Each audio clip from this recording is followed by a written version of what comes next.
DPF didn't fail.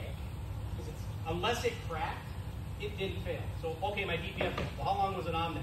Well, I had it on there 6 weeks, right? That's a dead giveaway that you have a different problem, all right?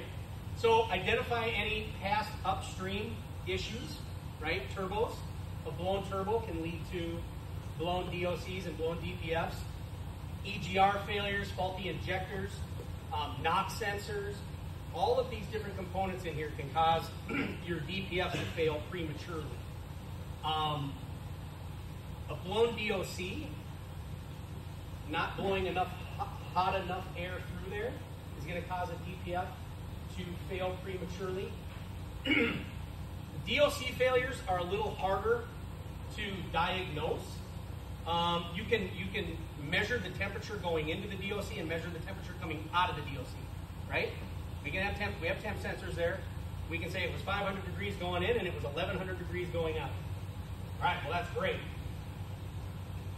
But in order to test it, we have to test it under an active regeneration, right? We have to do a forced regen so we can test it. In a forced regen, it might be able to produce enough heat to blow a DPF clean.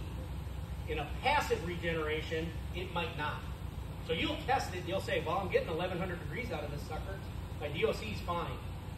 Maybe. In a passive regen, which you can't really measure, maybe you're not getting hot enough, right? So now you're all looking at me, you're kind of nodding, you're going, all right, you had me until you got into the regens. How do you know?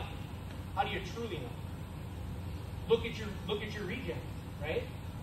If your truck typically has an active regen once a week, 2 a week, whatever it might be, whatever your normal conditions are for your active regens, and all of a sudden you start having a lot more frequent active regens, right?